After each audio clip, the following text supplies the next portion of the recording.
Slide 1, narration done by Julie House. As a group, we analyzed 2 speeches that we believed to be the best within the categories that we chose. One of the speeches was formal, but the other one was semi-formal and conversational. The entire group critiqued each speech using the same measuring standards of critical reading, writing skills, and thinking. Then all of us were tasked with ranking each speech through a rational analysis. The speeches we chose was JFK's inaugural address on January 21st, 1961. Quote unquote, "We observe today not a victory of party but a celebration of freedom," symbolizing an end as well as a beginning, signifying renewal as well as change. The second speech we chose was Billy Crystal's tribute to Robin Williams at the 66th Emmy Awards on August 25th, 2014. Quote unquote, "He made us laugh hard every time you saw him on television, movies, nightclubs, arenas, hospitals, homeless shelters, for troops overseas, and in a dying girl's living room for her last wish. He made us laugh, big time." We based our final analysis choosing one that was greater than the other, and that was based on our combined rankings to achieve this majority result.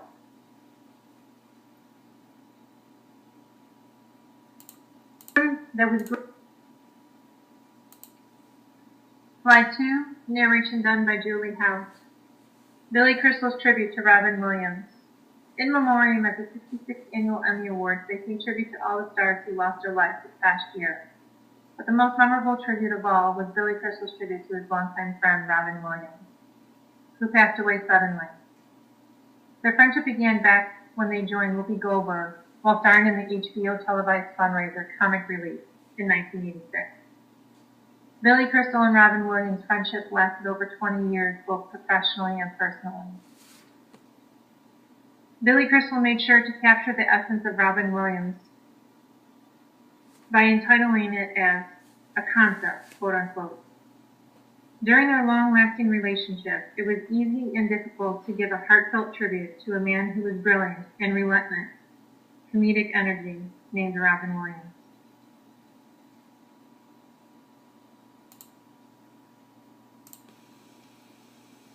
Cheryl Huckabee, Washington. Slide 3. There were visual aids used. A large projection of Robin Williams' picture was poised in the background. Williams, also dressed in black, his hand gently touching his face in what could have been interpreted as an "oh my," a look of utter admiration and sheer humility, and an appreciative gesture to his friend Crystal's farewell address to him. Crystal began with, "His brilliance was astounding. The relentless energy was kind of thrilling. I used to think that if I put a saddle on him and hung on for 8 seconds, I'll be okay."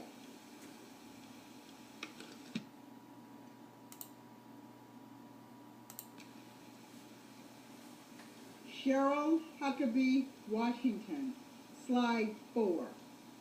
Crystal has successfully left his speech launch pad, propelling audiences in the ascent to new heights by retelling stories of the absolute comedic genius of Robin Williams.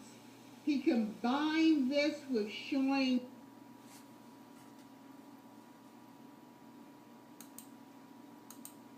sentences and sat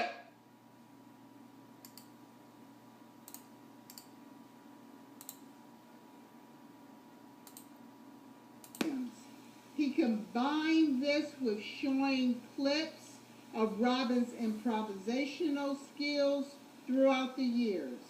Occasionally, Crystal used jargon when giving examples of Williams' impromptu responses of subjects he knew little or nothing about. However, Crystal was masterful and skillful in his command of the audience's emotion.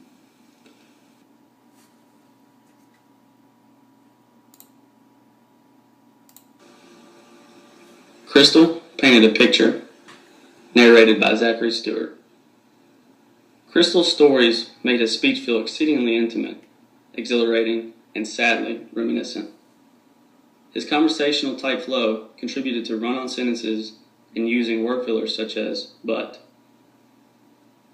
Crystal referenced Williams as a bright star in the comedic galaxy, extinguishable on Earth, but its energy will always be felt from above.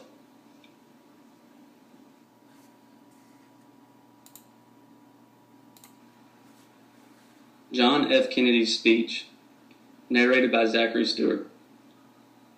Famous inaugural address speech took place in Washington, D.C. on January 20th, 1961. Arguably one of the greatest speeches of the 20th century. Kennedy purposely left his coat and scarf on his chair as he stood to take his oath into office. His intention was to project the image of youth and vitality to his audience.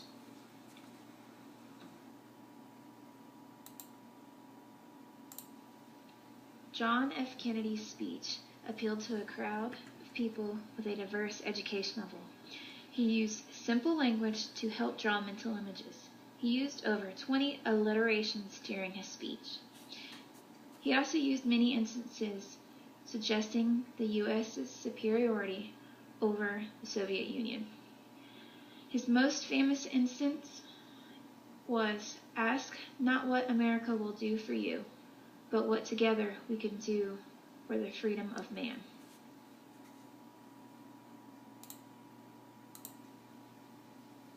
John F. Kennedy's speech was sharp and precise with his tonal inflections. He targeted parts of speech where he wanted them to be highlighted. The main points were very precise and the body was clearly organized.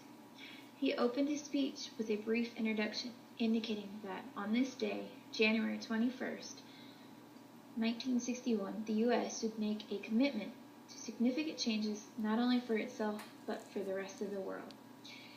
He empowered the new generation to lead the country into a brighter future, and throughout the speech he stated how he intended to facilitate those changes.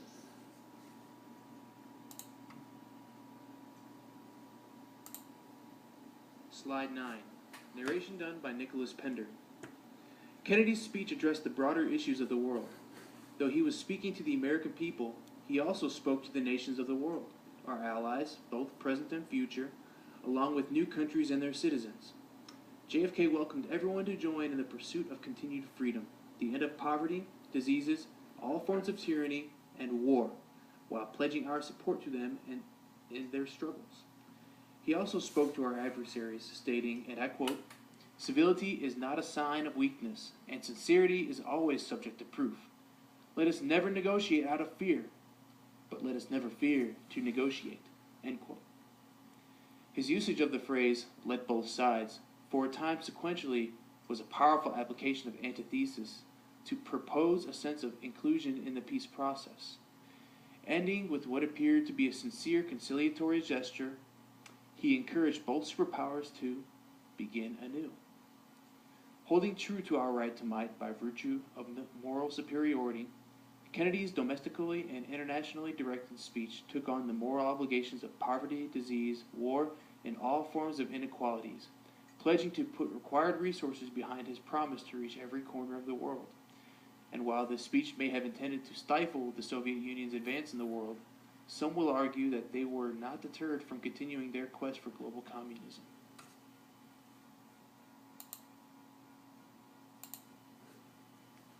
Slide 10, narrated by Nicholas Pender. Conclusion. Based on not only the delivery of the subject, but the technical aspects of using words to evoke the senses, Kennedy's ability to capture the audience and include them in his plan for a better world is what drove us to rank his speech number 1 over Billy Crystal's speech. It is worth stating that we did not come to a unanimous decision. Our results were Kennedy 3 and Crystal 2.